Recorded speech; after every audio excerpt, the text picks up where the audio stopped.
Ladies and gentlemen, thank you. Listen to Pavarotti. Can I be your superhero? Hello, welcome to The Revealing. I am your host, Pavarotti, and I'm here to discuss the Idaho 4 case. And I know I've been on a tangent here lately with all of these forensic reports because I hear people say over and over again, and I have no idea where they get this information, that they were never going to use the DNA at trial. Whoever is telling you that, has no grasp of this case. They were absolutely going to use the buccal swab match to the DNA on the knife sheath at trial. That was their evidence. That was the only evidence they had in the entire case. What I'm trying to determine is how damaging the manipulation of that evidence into that 5-octillion match, which pretty much excludes everybody else on the population from being the contributor to that DNA, how disparaging that was to Bryan Kohberger. And by disparaging, I mean how much fear would that statistic put into Bryan Kohberger's mind and his confidence in the defense team being able to overcome that statistic, because it is a very high statistic. So being able to go through, pick fly shit out of black pepper and figure out how they were able to manipulate a statistic that high is my mission right now. Because as that clock is starting to run out, September 3rd is the day, regardless of what anybody says, September 3rd is the day. You have to file in Idaho post-conviction relief on the state level, and you have to do that before you can file habeas corpus on the federal level. That's just how it works. And you have till September 3rd because the deadline is extended because of Garza v. Idaho. It gives you an extra 42 days to file an appeal. If you don't file an appeal, then that window of 42 days acts as an appeal window. That's why you have an additional 42 days for the deadline of filing post-conviction relief. And then a lot of people say, yeah, but if you don't file habeas corpus by the end of the first year from the sentencing date, then that expires. Well, that's true. However, the way Idaho law works, because you have an extension for filing post-conviction relief on the state level, as long as you file post-conviction relief before that deadline, then it actually automatically extends your deadline for filing habeas corpus because of the rules where you have to file habeas corpus after post-conviction relief. Anyway, to make all that stuff make sense, September 3rd is the deadline. I look at the case summary this morning.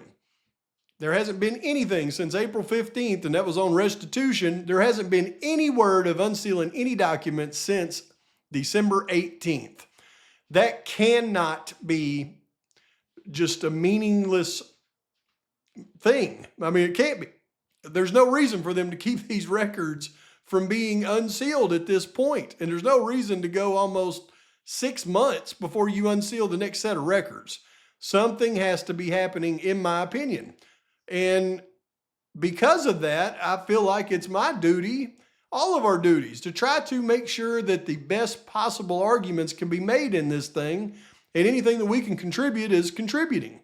So I will continue on my mission to overcome the only piece of evidence in this case against Bryan Kohberger, which is the bogus match to the DNA on the knife sheath that yielded the 5.37 octillion to 1 statistic. But in doing that, I'm also learning that there is absolutely no way whatsoever that the state doesn't know that there is a perpetrator in this case that is not Bryan Kohberger, and it is a male. It is very apparent over and over and over.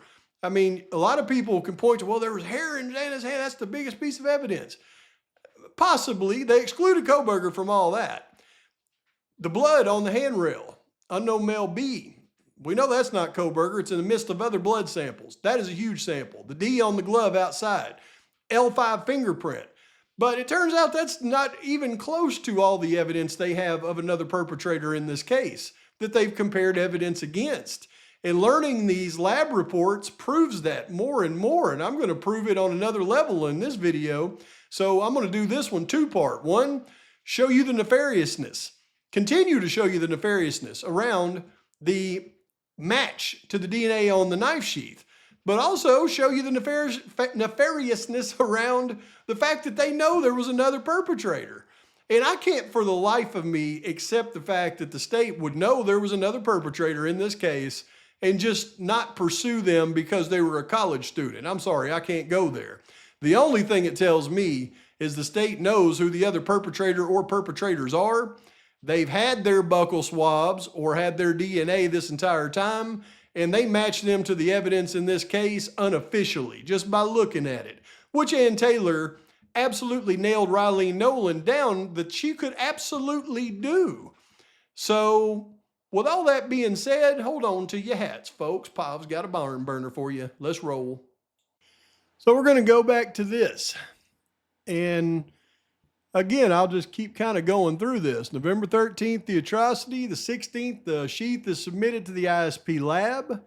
They do all the work on the sheath. They amplify the DNA on the sheath. They enter it into CODIS. And they don't receive a hit. Then on December 28th, they never transfer the data into STR mix to compare against evidence. They don't do it again on the 28th to compare the DNA from the trash pool. The investigators in the lab, or the lab technicians, opt to do a paternity match. Now, let me clarify something here, because I know it's semantics, but if I don't clarify it, people will attack me as say I'm dumb. But here's how this right here works, just in a little bit more detail. Okay, so when CODIS works with a lab, they send the lab access to their CODIS database so that they can enter crime scene profiles and run searches against the database. CODIS also sends, as part of this package, a separate standalone software package known as PopStats that enables the lab techs to actually, they can go offline and enter the information into PopStats and do, like we see in this case, like a parentage statistic. Now, what makes it completely off the charts wrong, though, is considering the fact that they found Kohberger's actual DNA in the trash pool. It was just a major mixture of him with a minor mixture of his mother. And instead of separating that sample using STR mix and doing the comparison to the knife sheath, they opted instead to manually enter everything into PopStats with his father's DNA to produce the parentage match so that they could get an arrest warrant. So just to clarify that, that's how that went down. But what I'm going to show you is my entire point about them not creating any other data trail with the knife sheath DNA before the match to Kohberger that they did through their STR mix program is egregious. And you will agree with me even if you're the biggest skeptic by the end of this one. And then again, when we go to Q1.1, the DNA on the knife sheath, on November 17th, it was extracted alongside Q1.2, 1.3, and 1.4, the other samples from the knife sheath. And of course, this didn't go nice and smooth like they want everybody to believe, because when they quantitate it, we've got standards failed. We have to see the requant plate, and we have to do extra things to this sample. What should have been done, this is November 18th, is they should have started the process over and used a clean sample from the knife sheath, but they couldn't do that because they had sent that to Othram Labs for IgG testing. So they couldn't go back and do a clean run of this DNA. They had to work with what they had because they were tearing up all the samples of it. Then the STR amplification set up. Did it go smooth? No, we get re-injection errors, all kinds of errors on it. So we've got even more errors on this particular sample telling us that there's some kinds of issues with this sample. But in the end, when we get the quantitation sheets, we learn a few things. We learn there's not much DNA in 1.2 and 1.3, but there is DNA in 1.4 and 1.1. Although in 1.1, the fact that the quantity of the DNA at 0.194 being greater than the total nanograms of DNA is an outlier. But we also learned that in 1.4, it has a significant amount of Y DNA. And although they want to claim later that this is a two-person mixture containing Maddie and Kaylee's blood, we know based on the fact that there's Y DNA in the mixture that there is a male in that mixture. And we know that just from the testimony of Rylene Nolan in a closed hearing. This is directly out of the transcript. When one individual is male, it's not always possible to say the gender of the second person. Males have an X and a Y chromosome. Females only have an X. So if there's an X and a Y present, it could be one male, it could be two males, it could be a male and a female. But one thing doesn't change. If there's a Y in there, then there is a male in there. So when we go to 1.4, and by the way, they did not do this for Q1.1 on November 20th like they did on November 20th for 1.4 you see here. Well, they run the test like there's two major contributors, 88% one, 12% the other, and they come back to Kaylee and Maddie. But they completely ignore, for some reason, in these results, the Y chromosome of the male, but they don't ignore it when they're testing suspects against it, though, I assure you that. So once again, the fact that 1.4 does have Y chromosomes tell us that there's a male in that mixture.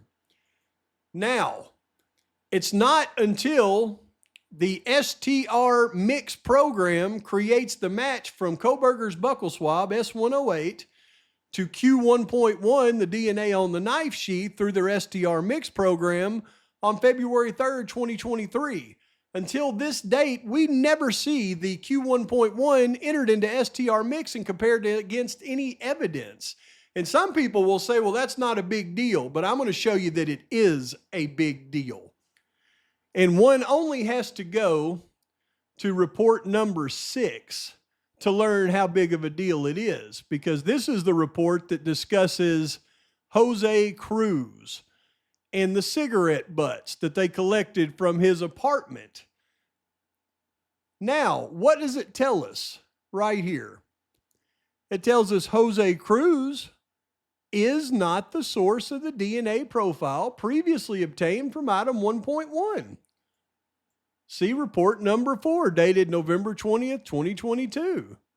But it also says the DNA previously obtained from 1.4, see report 4, dated 11/2022, just like that one, indicates a mixture of DNA with a major profile. Assuming a two-person mixture, Cruz is excluded as a contributor to this DNA mixture profile. So we've got 1.1 here saying Cruz is not the source, and we've got 1.4 saying they've excluded Cruz as being a contributor to the mixture. So there must be some type of documentation of this. We should see STR mix reports excluding Cruz from the 1.1 and the 1.4, right? Do we see that? There is nothing in here saying Cruz is excluded from Q1.1 because they never made an STR mix comparison between 1.1 and anything until the Kohberger buccal swab. And if you can't tell me that that is not so suspicious it can't be overlooked, I don't know what to tell you, because they certainly did it for 1.4, right? They put Cruz in here for 1.4. Here's S33, one of his cigarette butts, where they compare it to Q1.4. And they come up with the fact that he is excluded as being a contributor to that match. And what's interesting to me is the defense was all over this. And it's one of the things they questioned Rylene Nolan about in that closed hearing we never got to see, but we got transcripts of. And here's what I mean. You can see when Ann Taylor was questioning Rylene Nolan, she says, okay, well, I understood that there was a cigarette butt taken from somebody in connection with the case investigation. Are you familiar with that? I am familiar with that. And that was compared to the DNA on the knife sheath. Is that right? Yes. And that was found to be excludable. Am I using that word right? It was an exclusion, correct. So you compared something that was taken from somebody to an item of evidence. Is that right? And then she goes on to explain how, well, we seen the guy actually discard the cigarette, so that's how I was able to do that. But the point is, she's saying that was compared to the DNA on the knife sheath. Is that right? And she said yes. When we go to the report, there is no documentations of comparisons of him being compared to the DNA on the snap of the knife sheath, Q1.1. The only comparison made was Q1.4. So where does Riley Nolan... Oh, look at that. Oh, man, it keeps doing it on this particular report. Kills me. Kills me. Let's see. Dated investigation. This would have been on... This is report number 6. What date was report number 6? Right here. Boom. Okay. Some of these reports it just doesn't like me talking about. But again, we've got Jose Cruz is not the source of the DNA previously obtained from item 1.1. See report 4. But we've got documentation he was excluded as a contributor to 1.4.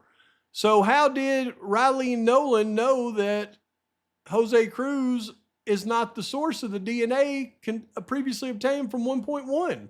See, it doesn't make sense that there's no documentation for anything around 1.1 until you get to the STR mix comparison of Kohberger's buccal swab.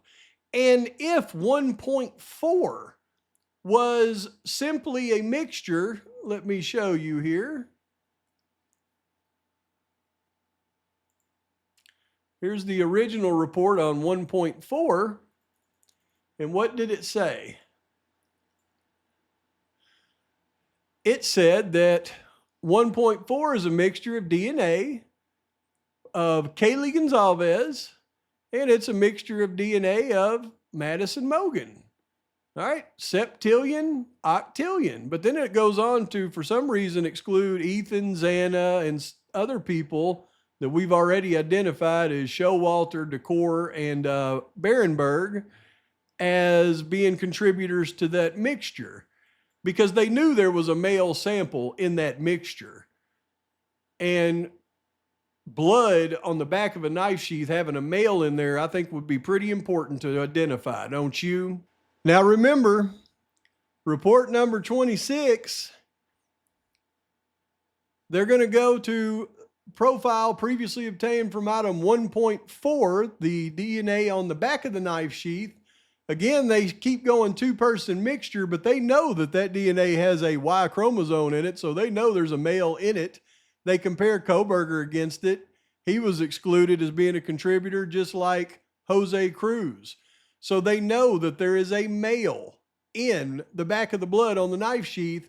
It's not Kohberger. It's not Jose Cruz. They figured somehow, I don't know. Oh yeah, they did the report on that. I don't know how they figured it wasn't him from 1.1, but they know it wasn't Kohberger. They know it wasn't Cruz. So they know there's an unknown male in blood on the back of that knife sheath. I mean, it's unequivocal, but that's not the only evidence that they have that they know there's a male in there and they know that they can't identify them. For example, this report number 34, this was date evidence accepted 3/3 of 2023. And it's talking about 125.1 and 2 and 126. 126 is marker number X on Maddie's door. And if you remember, well, just to show you, we go to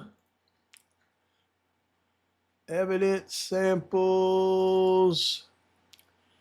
marker X. Remember, I've showed you marker X many times. This is the blood swipe leaving the room that they figured 70% Kaylee, 30% Maddie, and it's located just right underneath the marker. Where is it at? Oh, 30, which one is it? 42. All right. No, not 42. Dang it. Was it 48? 48. Yep. Underneath marker 48. Okay, so here's 48, just Kaylee's blood being swiped in, and that marker X is underneath it with Maddie and Kaylee's blood being swiped out. Here's what's interesting. As you go through these, they're going to quickly tell you that the trash can in Xana's room and the chair in Xana's room, 125 and 125.2, those are just one single source, xanacronodal. And it's possible that they are. It's possible that it's not either. But 126, it does a lot more with this. All right, it says assuming a two-person mixture, you got Kaylee is one of them, again, septillion, certainly not octillion. And then Maddie being the minor of that, again, septillion, certainly not octillion. But then it gives you this big blacked out area, and it lets you know that Bryan Kohberger, C item 108, that's his buccal swab, report number 26, is excluded as a contributor to this DNA mixture. And I don't know why it says report number 26 issued on February 6th, because they had his buccal swab and everything done with it on long before the 26th. I mean, long before the 6th. In fact, they had the whole report, I think, was issued on the 3rd. But anyway, as we go through and we start looking at this stuff, we get to this first DNA differential extraction. And then all of these, none of these are case numbers related to this case. This is all other cases. Why it's in here, I have no idea. Then you go to differential extraction. Once again, these are nothing to do with this case. DNA extraction. Now, when you get to this one, it's going to go through, and right here, you can see 125.1, 125.2, 125.6. So it's in the middle of this extraction. And then it's got another extraction for this other piece of evidence, again, not with this case. And then you look at all this evidence that they were processing on that day. They had almost every well full. Well, you can go through and you can find the three pieces of evidence that they were processing from this case. Where are they at? 49. All you have to do is look for 4883. Where are they at? 42. Oh, right here. 4883. 125.1, 125.2, 125.6. Let's see how well they process this batch, right? So here's the batch. Here's the quantitation sheets. And I find this interesting because when I go to 4883 for those samples we're looking for, they're not even in that one. They're in this one. Okay. Here we go. 4883, 125.1, 125.2, 125.6. 125.1 and 2, xanacronodal. I don't know if it says 0.001 with this Y chromosome because there is a male mixed in with that, or if maybe if there's no male, then it registers 0.001. I haven't seen any that was 0, so that might be what that means. But 126, it says 0.0002, which you would think 0.001 would be more than 0.0002. But there's definitely a Y chromosome in this particular DNA. So it's interesting. And then when they do their amplification, does everything go right? Of course not. They had all kinds of errors on their amplification. Seems like every time they amplify something, they have a whole box of errors every time. I don't think the lab there is very good. And then when we get down here and we start looking at the STR mix, they take Q125.2, number of contributors 1, and then they compare it to V8, which is Xana's blood card. They get their results and they come to the conclusion that it's just Xana. The MCMCs are 5 million and 1 million, like on almost everything else. They're not bolded, so that has become the default.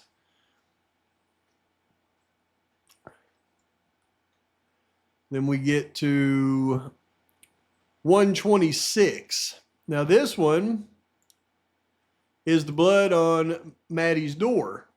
And it says number of contributors to 70% Maddie, or 70% Kaylee, 30% Maddie. And then as we go through and we look at it, again, they kept it at 5 million and 1 million iterations. And then here's their contributor count. However, they're going to run it several times because they have to run it for Kaylee and they have to run it for Maddie in 2 different iterations to get the main contributor and the secondary contributor. That's all this is. And then it gets to the bottom and it's done. But because this right here clearly shows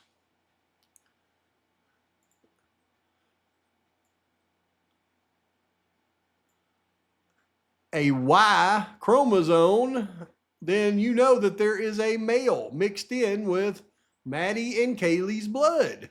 So there is this male that they just, it's always in all this blood every time they look at something. And that's why when you get up here on 126, you got the major contributor of Kaylee, the minor of Maddie. But then they go through and they have to put Ethan. I don't know why they even put Xana in there because she doesn't have a Y chromosome. And then they got all these blackouts, but they finally have, and Bryan Kohberger is excluded as a contributor to this DNA mixture. So this 126 absolutely had a male because there's Y chromosomes. And that male was not Bryan Kohberger. And that's blood left on the door, swiping out. So I mean, for people to even come up to the possible conclusion this was a one perp crime and it was Bryan Kohberger, it's proven over and over again by the actual reports that that is impossible. So they know there's this male that's popping up in almost every one of these samples. When I go through all of the DNA samples on the quantitation reports for all the other cases they run in this case, if there's no Y chromosomes, then it says NA on all of them. So the ones that even have the very low count with the Y chromosome, that has a male in the sample. And some of them apparently had enough male in there where they were excluding suspects from those samples. Bryan Kohberger was excluded from all of them. So it tells me that, in my humble opinion, they're not going to just not arrest somebody that they know is a suspect in this case, or they know had something to do with this case. Those people, in my opinion, must not be alive. That's the only truth I can come to. And the fact that I know that they've got Mawich's blood card, I know they have it. It's in the evidence. I mean, it's logged in the evidence of this case. And the fact that I know Riley Nolan can look at blood samples and go, oh yeah, that looks like that's the person or not, because she's done it on many samples in this case, as I just showed you, tells me that they know who the assailant is. And they're just not saying it. And I have to believe that they have a Kopaka's card as well, even though I don't see it in any of the evidence. But I have to believe they have it. I mean, certainly they do. But I know they got Mawich's because his is listed in the evidence in several different places, not just police reports, but in the actual case evidence. So anyway, I wanted to bring that to you. Please like and subscribe to this channel. Post your comments, thoughts, criticisms. Till next time, Pop's still hard on it. Pop's out.